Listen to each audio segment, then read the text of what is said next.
Thank you, Presiding Officer. Along with the majestic mountains, cragged coasts and rolling hills, forests are one of the iconic images of Scotland's natural beauty. Not only are they rich, biodiverse habitats, they act as a huge carbon sink, provide us with the raw materials and help to support 25,000 jobs, as well as contribute 1 billion to our economy. Truly, our forests are something to be cherished.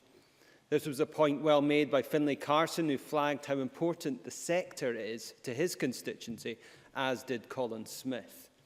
Andy Whiteman revealed he was blacklisted by the forestry sector, but also mentioned a lack of ambition from the Scottish Government and a promotion of forest communes. Unfortunately, we don't agree with these points, but I think we can all agree on the need for more planting of trees. Stuart Stevenson spoke about making the case to farmers of the intrinsic value of forestry, and Claudia Beamish outlined the French model, an agroforestry approach, in an interesting contribution. Graham Day highlighted the issue of deer management and the cost to the public purse of fencing, all worthwhile contributions to this debate. But we acknowledge that the SNP government recognised the value of forestry, as can be seen in their plans to expand the area of forestry in Scotland.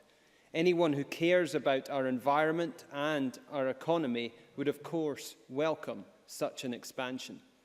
In last week's draft climate change plan, the SNP government announced that they would increase the current target for woodland creation by 50% to plant 50,000 hectares of woodland per year. Mike Rumbles made the point that given the SNP government haven't actually made the current target yet, how can this Parliament be assured that they will deliver an even bigger target? The SNP government also said that they would plant 100 million trees by the end of 2015. They missed that target by more than 11 million trees. And Edward Mountain flagged the issue of the lack of funding in this area. However, Fergus Ewing has sought to assure this Parliament. I respect that.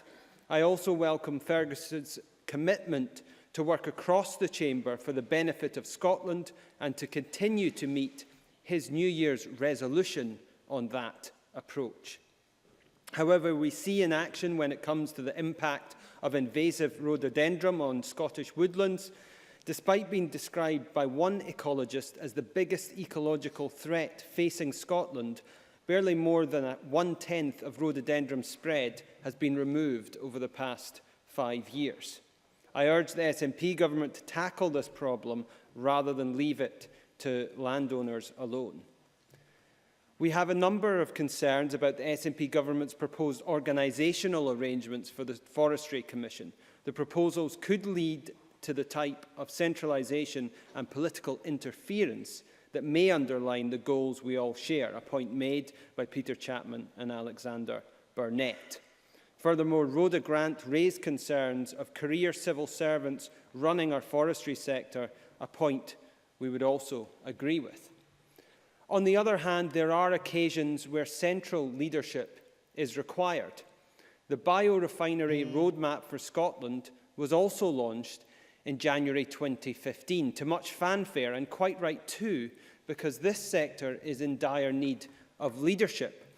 Overall, that means a more active role for government, not stepping back but stepping up, to back business and ensure more people in all corners of this country share in the benefits of its success. This approach is similar to the modern industrial strategy recently launched by the UK government, which will make Britain and Scotland, with Scottish government support, stronger, fairer, and more successful than it is today. Biorefining means the integrated production of materials, chemicals, fuels and energy from biomass. Timber value chain co-products such as tree stumps, brash and thinnings, as well as residues, could provide a valuable feedstock for a biorefinery. The first stage of feedstock analysis has been beset with delays, but with 2017 the year outlined in the roadmap, for feasibility studies on the 3 main feedstocks, following on from technical appraisals, in order to build a compelling case for a biorefinery construction in Scotland, it is not too late for the roadmap.